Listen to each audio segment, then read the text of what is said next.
અભય થઈને નિષ્પક્ષતાથી નિરપેક્ષ રીતે વાસ્તવિકતાનો અરીસો રૂપી સચોટ માહિતી લાવતો સત્યની સાથે અભય ટાઈમ્સ। સચિન હોજીવાલા ઇન્ડસ્ટ્રીયલ વિસ્તારમાં એક કિસ્સામને મોટરસાયકલ પર આવેલી બે શખ્સોએ ચપ્પુ વડે જીવલેણ હુમલો કરી લૂંટ લઈ ફરાર થયા હતા અને ગણતરીના કલાકોમાં સચિન પોલીસે રીઢા આરોપીઓની ધરપકડ કરી રિકન્સ્ટ્રક્શન કરી કાયદાનો પાઠ ભણાવ્યો હતો।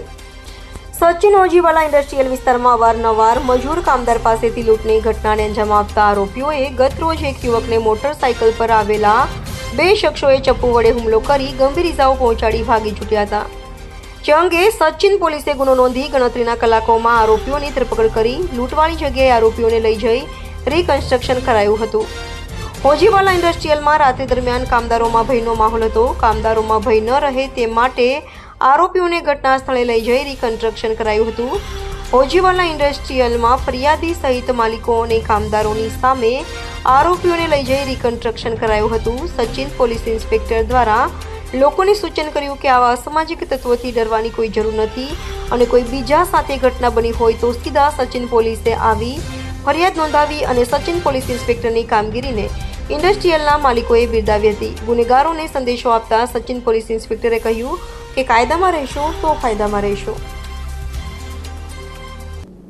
સચિન પોલીસ સ્ટેશનમાં એક બોડી ઓફેન્સીસ દાખલ થયેલો હતો। બીએનએસની કલમ 118(1), 118(2), 352, 54 અને જીપી એક્ટની કલમ 135(1) મુજબ આ ગુનાના ફરિયાદી હતા દેવેન્દ્ર કુમાર જગરામ વર્મા। આ ગુનાની ટૂંક હકીકત એવી છે કે આ જે ગુનાના ફરિયાદી જે છે એ એક જગ્યાએ યુરિન કરવા માટે ઊભા હતા તો એક મોટરસાયકલ ઉપર બે ઈસમ આવ્યા અને એમને ગમે તેમ ગાળો બોલી અને એમની પાસે ઝપાઝપી કરી અને એમની આરોપી પાસે રહેલ છરીથી એમની ઉપર હુમલો કરી અને ફરિયાદીને ઈજા કરી જે સંબંધે ગુનો દાખલ થયેલો હતો। આ ગુનો અનડિટેક હતો અને ગુનાની તપાસ સ્થાનિક પોલીસ દ્વારા ચાલી રહી હતી। આ ગુનાની તપાસ દરમિયાન અમુક ચોક્કસ બાતમી સ્થાનિક પોલીસને મળેલી હતી અને અમુક પુરાવો એકત્રિત કરવામાં આવેલા હતા। જે અનુસંધાને બે આરોપીઓ મળી આવેલ અને બે આરોપીઓની પૂછપરછ કરતાં આ ગુનો કરેલાની કબૂલાત કરતાં આ ગુનાના કામે બંને આરોપીઓની ધરપકડ કરવામાં આવેલી હતી। આ બંને આરોપીમાંથી એક આરોપીનું નામ છે રવિ કિશનલાલ તિવારી, રહે ગિલકડી ગામ, તાલુકો જલાલપુર, જિલ્લો નવસારી અને બીજા આરોપીનું નામ છે દુર્ગેશ રાજકુમાર સિંહ, રહે પાલી ગામ, હનુમાન ચોક, સચિન જીઆઈડીસી, સુરત। આ બંને આરોપીઓની વધુ પૂછપરછ કરતા તેમજ ગુનાની તપાસ કરતા આ બંને આરોપીઓએ બીજો એક ગુનો કરેલાની કબૂલાત કરેલી હતી અને આ બંનેની આરોપીની સાથે એક ત્રીજો આરોપી સુમંત કે જેનું પૂરું નામ સરનામું મળી આવેલું નથી તેનું પણ ઇન્વોલ્વમેન્ટ જણાઈ આવેલું હતું। એટલે તપાસ આગળ વધારતા અને ફરિયાદીનો સંપર્ક કરતા એક ફરિયાદી બીજા જે છે એમને પણ સચિન પોલીસ સ્ટેશનમાં એક લૂંટની ફરિયાદ દાખલ કરાવેલી હતી। એ ફરિયાદીનું નામ જે છે સુમિતસિંહ દિનેશસિંહ જાતેસિંહ। આ જે ફરિયાદી જે છે એમની ઉપર પણ આ ત્રણ આરોપીઓએ ભેગા થઈ અને એમની ઉપર હુમલો કરેલો હતો। એમને છરીથી શરીરે ઈજા કરેલી હતી અને એમની પાસે રહેલ મોબાઈલ લૂંટ કરી અને લઈ ગયેલા હતા। જે અનુસંધાને આ ગુનો દાખલ થયેલો હતો।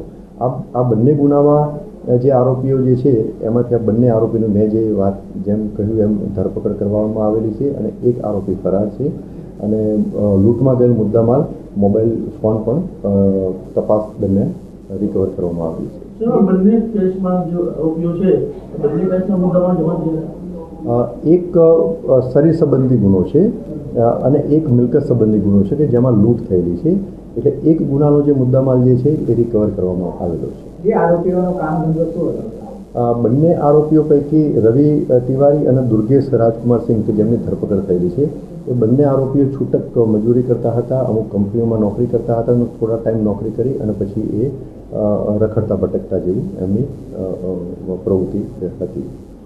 અને બંને આરોપીઓ પૈકી એક રવિ કિશનલાલ તિવારીના વિરુદ્ધમાં અગાઉ સચિન જીઆઈડીસી પોલીસ સ્ટેશનમાં